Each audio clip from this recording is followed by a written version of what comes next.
덕에 남에게 피해주지 않기 위해 열심히 노력해왔습니다. 그 결과 시궁창이나 다름없다고 생각한 제 인생이 조금 나아진 것도 같아요. 저는 경제 사정이 많이 어려운 집에 막내 아들로 태어났습니다.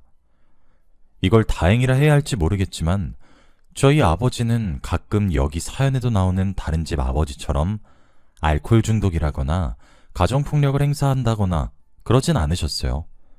오히려 소심하시고 너그러우신 성격이세요. 다만 딸린 식구가 많고 수입은 적으니 아무리 열심히 일해도 가난의 굴레에서는 벗어날 수 없었던 거였죠. 어머니까지 식당 일과 청소부 일을 번갈아 하시며 생계에 보탬이 되려 했지만 고작 그 정도 수입 가지고는 택도 없었습니다. 제 위로는 누나만 4명이 있는데 아무래도 저희 부모님이 옛날 분이시다 보니 계속 아들을 가지시려다 결국 늦둥이로 저를 보게 되신 거였어요. 누나들에겐 미안하지만 덕분에 저는 어려운 집안 환경 속에서도 먹고 싶은 거 잘 먹고 하고 싶은 거 다 하며 살았습니다. 부모님께서 늦둥이라고 오냐오냐 키우신 데다가 계속 바래오던 아들이었던지라 저는 남들보다 철도 늦게 들고 집안에서는 완전히 폭군이 따로 없었습니다. 밥 차려와라, 이거 해달라, 저거 해달라. 누나들을 완전 종처럼 부려먹었었어요.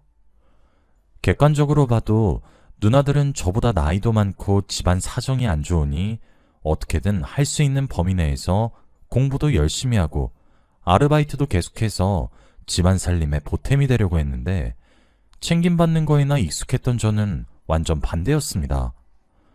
어려운 삶에 오남매를 키우시느라 맞벌이로 늘 바쁘신 부모님 때문에 누나들 손에 자란 거나 다름없었는데 아무리 손윗 형제가 많아도 부모님의 사랑은 또 다른 건지 전 외로움을 잘 탔어요.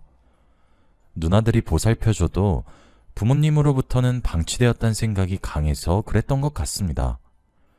그래서 머리가 조금 커질 때쯤인 중학생 때부터 조금씩 엇나가기 시작했어요.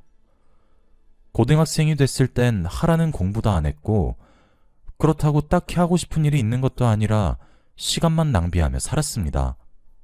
공부를 안 했으니 당연히 대학은 꿈도 못 꿀 성적이었고 저도 딱히 대학에 가고 싶은 마음이 없었습니다. 그렇다고 공장에서 일하고 싶은 것도 아니었죠. 네, 맞아요. 그냥 백수한량처럼 놀면서 살고만 싶었어요. 부모님이 죽어도 대학은 가라고 말씀하셨지만 그것마저 무시했었습니다. 누나들은 여상에 가서도 공부를 잘해서 은행원이니 공무원이니 나름대로 사회에서 한 사람 몫을 착실히 해내고 있었는데 저는 이해가 안 갔어요. 이해가 안 갔다기보다는 자기들이 직접 돈을 벌어서 먹고 살아야 할 누나들이 불쌍했습니다. 전 아무것도 안 해도 누나나 부모님이 먹여 살려주셨으니까요. 운 좋게 얼굴도 나름 반반하게 잘 타고 태어나서 주변에서 인기도 많다 보니 부모님이나 누나가 주시는 용돈으로 대낮부터 바나 술집에 가서 술을 퍼먹고 여자들이랑 놀기도 하면서 밤이나 되어야 지끈거리는 머리를 부여잡고 집으로 돌아오곤 했습니다. 그렇게 답도 목적 의식도 없는 인생만 살다 보니까 계속 놀기만 하는 것도 지루하더군요. 그래서 친한 술집 사장님의 제안으로 바텐더 일을 시작하게 되었습니다. 사실 말이 바텐더였지 술보다는 얼굴 반반한 남자들을 데려다 놓고 돈 많고 인생 지루한 사모님들 말상대나 하는 일이었습니다. 그러다가 그 여자를 만나게 되었습니다. 어떻게 보면 제 인생에 가장 큰 영향을 끼쳤다고 할 수도 있는 그 여자요. 그 여자는 나름 규모 있는 기업 대표의 와이프였는데 처음 왔을 때부터 저를 지목하더니 제가 마음에 들었는지 자주 가게를 찾아오더군요. 팁도 두둑하게 주는 단골 손님이라 전 나쁠 게 없었습니다. 술은 늘 일정량 마시고는 멀쩡한 상태로 돌아가던 사람이었는데 어느 날은 독한 술만 계속 시키더니 술에 취해 제게 이런저런 이야기를 하더군요. 그 여자가 기업 대표의 아내인 사실도 그때 처음 알았습니다. 그 여자도 못지않게 돈 많은 집안 사람이라 둘이 사랑하지도 않는데 서로 결혼했다 하더군요. 그 여자는 저보다 나이가 23살이나 많았는데 넘쳐나는 돈으로 계속 관리를 받는 건지 아니면 타고난 동안인 건지 겉으로 보기에는 그렇게 나이 들어 보이지 않았습니다. 자기 신상을 한번 털어놓으니 그 뒤부터는 자기가 살아왔던 이야기를 할 때 망설이는 기색도 없더군요. 그렇게 얘기를 오래 들어주다 보니 손님과 바텐더의 관계이긴 했지만 알게 모르게 내적 친밀감이 쌓였습니다. 그러던 하루는 그 여자가 올 시간이 됐는데도 안 와서 무슨 일이 생긴 건가 생각했어요. 뭐 오늘 안 오면 내일이나 다른 날 오겠지. 대수롭지 않게 여겼는데 그 여자는 일주일이 넘도록 가게를 찾지 않더군요. 늘 얼굴을 비추던 손님이 안 오니 마음에 걸렸습니다. 안 온 지 10일째 되던 해 그 여자가 다시 가게를 찾았더군요. 왜 이렇게 오랫동안 안 오신 거냐? 저번에 제가 무슨 실수라도 했던 거냐 물으니 아니래요. 그냥 기분 전환 겸 해외여행을 다녀왔다고 하더군요. 저는 해외여행은커녕 단 한 번도 비행기를 탄 적이 없어서 저도 모르게 와, 좋겠다 하고 말해버렸죠. 그랬더니 그 여자는 조금 놀라서 저를 보고 해외여행 안 가봤냐고 묻더군요. 그렇다고 대답하니까 그 여자가 조금 고민하더니 대뜸 자기랑 만나보지 않겠네요.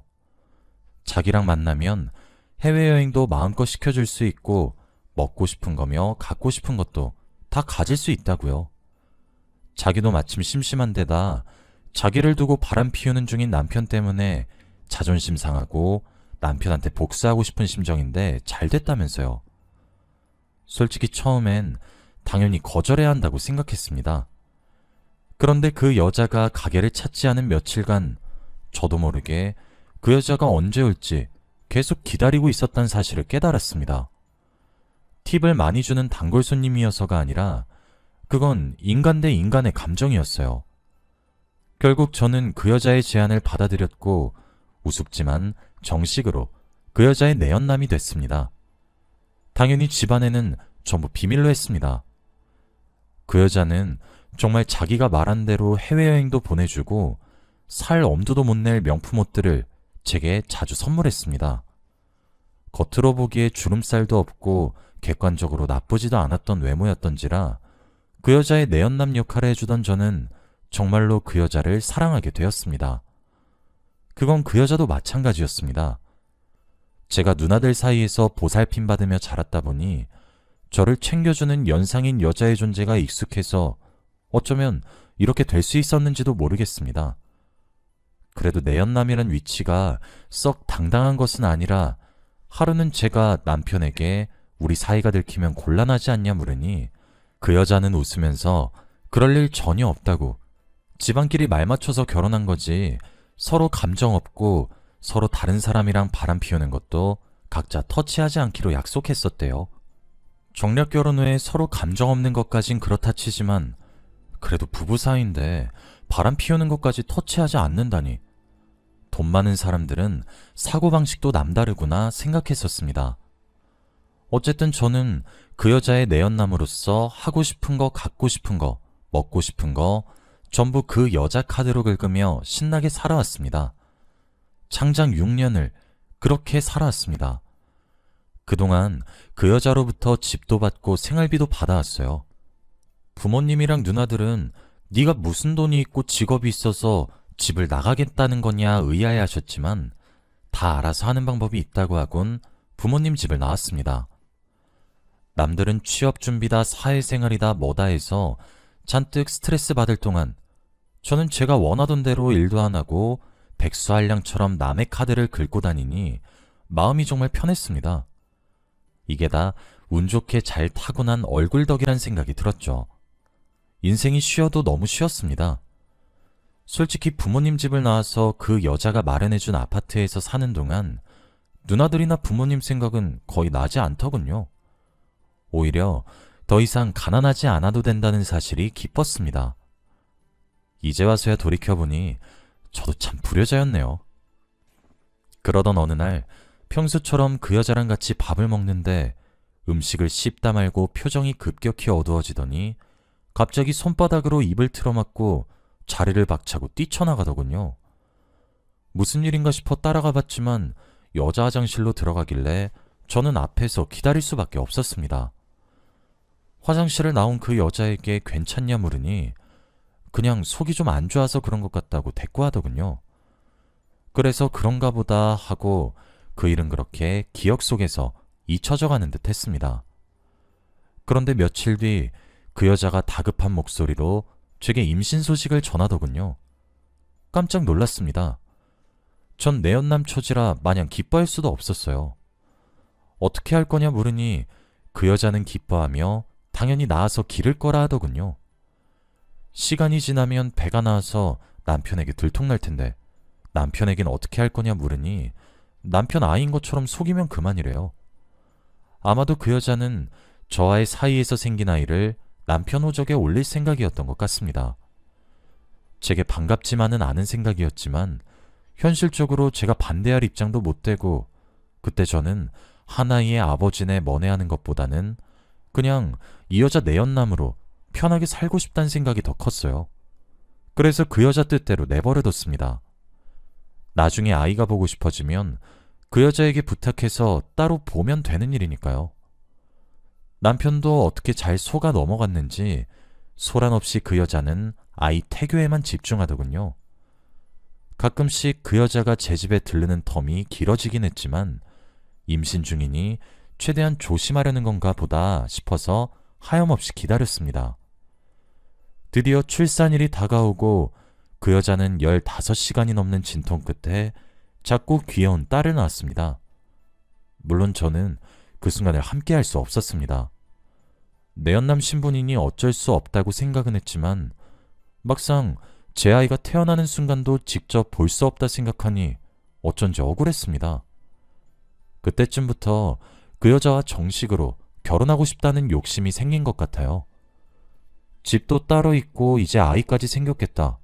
정략 결혼인데다 감정 없는 남편보다 제가 진짜 가족에 더 어울린다고 생각했거든요. 하지만 제가 남편과 이혼하고 저와 결혼하자는 뉘앙스의 이야기를 꺼낼 때마다 그 여자는 집안끼리 사업 문제도 얽혀 있는 거라 이혼이 말처럼 쉽지 않다고 단호하게 말하더군요. 제가 너무 실망해 있으니 그러고 보니 한동안 자기 임신해서 저까지 여행 못 가지 않았냐며 이참에 머리 식힐 겸 여행이나 다녀오라 하더군요. 저도 싫지 않아서 그날로 비행기 티켓을 끊고 태국 여행 준비를 했습니다. 필수는 아니지만 최근 목 주변이 보기 싫을 정도로 퉁퉁 잘 붓길래 혹시나 갑상선에 문제가 있는지 걱정도 되고 말라리아 예방 접종도 맞을 겸 병원에 방문해서 혈액 검사랑 예방 접종 이것저것 했어요. 며칠이 지나 검사 결과가 나와서 병원에 다시 방문했습니다. 그런데 혈액 검사 결과 남성 호르몬 분비에 문제가 있다며 남성 호르몬 수치가 너무 낮은데 혹시 무정자증이나 불임일 수 있다고 정밀 검사를 받아보겠냐 하더군요. 저는 딸도 있는 마당에 혹시 무정자증이겠나 싶었지만 고아남이나 다른 심각한 질병일 수도 있다는 의사의 말에 정밀 검사를 받았습니다. 그런데 검사 결과가 충격적이었습니다. 제가 무정자증이라더군요. 그럼 제 딸은 대체 어떻게 생긴 거랍니까? 검사 결과가 믿겨지지 않아 의사분께 간곡히 부탁을 해서 다시 검사를 해도 결과는 똑같았습니다. 어쩌면 딸이 제 아이가 아닐 수도 있다는 생각이 들었어요. 그래서 다음날 그 여자가 딸을 데리고 제 집에 왔을 때 딸의 머리카락을 몰래 뽑아 친자검사를 의뢰했습니다. 예정되어 있었던 태국 여행은 바로 취소한 지 오래였죠. 혹시나가 역시나였습니다. 결과지를 보니 유전자 검사 결과 딸과 저의 친자관계가 일치하지 않습니다. 라고 적혀 있더군요. 머리가 핑 돌았습니다. 저는 모르는 또 다른 내연남이 있는 건가 싶었어요.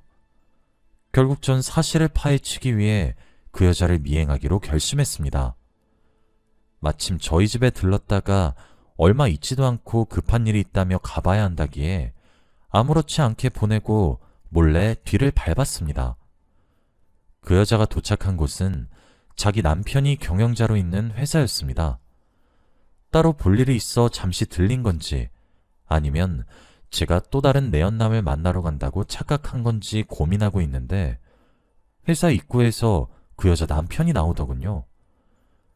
그 여자가 술집 손님일 적에 핸드폰으로 결혼사진을 보여줬어서 남편 얼굴은 이미 알고 있었습니다. 그런데 그 여자는 남편을 보자마자 활짝 웃으며 서로 대화를 주고받더군요. 그 여자만 그런 것이 아니라 그 여자의 남편도 그 여자로부터 딸아이를 건네받고는 누가 봐도 화목하고 단란한 가정의 모습을 하고 아이를 어르고 달래는 겁니다. 그제서야 깨달았어요. 어쩌면 제 딸인 줄 알았던 저 아이가 그 여자와 그 여자 남편 사이에서 난 딸일 수도 있겠다 하는 생각이요. 저는 차마 현장을 덮칠 생각도 하지 못하고 휴대폰으로 그 모습을 찍어두기만 했습니다. 그리고 다음날 그 여자를 불러서 솔직하게 털어놨어요. 남편과의 다정한 모습을 다 봤다고요. 친자검사 결과지를 내밀며 딸이 제 아이가 아닌 것도 아는데 이게 어떻게 된 거냐고 화를 내니 그 여자는 당황하는 기색도 없이 한숨을 한번 푹 쉬더니 결국 다 알아차렸냐고 말하더군요. 맞아, 네 아이 아니야. 나랑 남편, 작년 말에 남편이 한번 크게 아프고 난 후로부터 남편이 정신 차렸는지 나한테 잘하더라고. 그래서 사이가 점점 좋아졌어. 그동안 남편을 완전히 믿을 순 없었지만 이제 딸도 생기고 늦었지만 정말 가족처럼 살아보려고 해. 무슨 말도 안 되는... 혹시나 해서 말하는 거지만 남편한테 그동안 있었던 일 폭로할 생각하지 마. 그래봤자 어차피 너도 상간남으로 고소당할 거고 그게 아니더라도 내 쪽에서도 공갈 협박이란 재산 갈취로 소송할 거니까. 그동안 너도 내 돈 충분히 많이 썼잖아. 양심이 있으면 너도 그런 짓은 안 하겠지. 정말 억울한 건 뭔지 아세요? 그동안에 제 마음과 시간이 부정당한 것 같아 미칠 것 같은 와중에도 그 여자가 하는 말은 틀린 게 없다는 거예요. 따지고 보면 그 여자와 그 여자 남편이 합법적인 혼인관계고 제가 내연남인데 당사자들이 합법적인 혼인관계를 유지하겠다는데 제가 뭘 할 수 있겠습니까? 며칠 지나니 제가 살던 집도 그 여자가 알아서 처분했더군요. 갑자기 수중에 땡전 한 푼 없이 본가로 다시 돌아가니 한순간 꿈을 꾸다 깨어난 것 같았습니다. 부모님과 누나들은 다시 돌아온 절 보고 그동안 어떻게 살았냐며 무슨 일 있었냐고 묻는데 너무 창피해서 입을 뗄 수가 없더군요. 한 부잣집 사모의 내연남으로 그동안 팔자 좋게 놀고 먹었다고 가족에게 어떻게 말하겠습니까? 정신을 차려보니 30이 넘은 나이에 할 줄 아는 것도 경력도 아무것도 없이 나이만 먹었더군요. 그동안 인생을 너무 쉽게 봤구나 하는 생각이 들었습니다. 늦게나마 일을 시작하려니 학력과 경력이 부족한 저를 받아주는 곳 중에 그나마 제가 할 수 있는 건 택배 일밖에 없더군요. 매일 무거운 택배를 나르고 하다 보니 이리저리 다치기도 했지만 월급을 받을 땐 처음으로 제대로 된 일을 하고 돈을 받았다는 사실이 감격스럽기도 했습니다. 결과적으로 전 온갖 우여곡절을 다 겪은 데다 인생의 가장 아름다운 시기를 낭비했지만 그 또한 하나의 경험이 되어 제대로 된 삶을 살게 해주는 원동력이 되었네요. 지금 그 사람들은 어떻게 사는지 잘 모르겠습니다. 마지막으로 소식을 들은 게 4년 전쯤 신문에서 본 거였는데 참 아이러니한 게 그렇게 잘 살겠다고 해놓고는 얼마 안 있어 이혼을 하고 대규모 재산분할 소송 때문에 화제가 되어 뉴스에 나온 거였죠. 아무리 생각해도 제가 이해할 수 없는 세상에 사는 사람들인 것 같아요. 뭐 돈이야 많을 테니 알아서 잘 살 테지만요. 가끔씩 제 아이인 줄 알았던 그 작은 아이는 지금 어떻게 자랐을지 궁금하기도 해요. 제 친딸은 아니지만 제게 부성애를 처음으로 느끼게 해준 아이인데다 아이는 죄가 없잖아요. 제발 자기 친부모는 안 닮았길 바랄 뿐입니다. 그 사람들은 그 사람들이고 저는 늦게 정신 차린 만큼 지금은 제 인생에만 집중하려 합니다. 예전의 과오를 반성하면 언젠가는 저도 저만의 제대로 된 가족을 꾸릴 수 있지 않을까 기대하기도 해요. 한때 내연남이었던 주제에 너무 꿈이 큰가요? 지금은 저희 부모님과 누나들에게 잘하려고 노력 중이에요. 누나들도 다 어엿한 직업을 가지고 있고 나름대로 직급도 올라간 터라 저희는 전보다 훨씬 여유 있는 삶을 살게 되었어요. 뭣도 모르고 철없을적 누나들을 보고 왜 저렇게 열심히 일하는 건가 불쌍하다 했었는데 정말 불쌍한 건 저였네요. 나이만 먹는다고 다 어른은 아닌 것 같습니다. 제가 해보니 어른이 되는 일은 쉽지 않은 것 같아요. 그래도 열심히 살아보려 합니다. 제 긴 사연 읽어주신 여러분 모두 감사합니다. 행복하세요.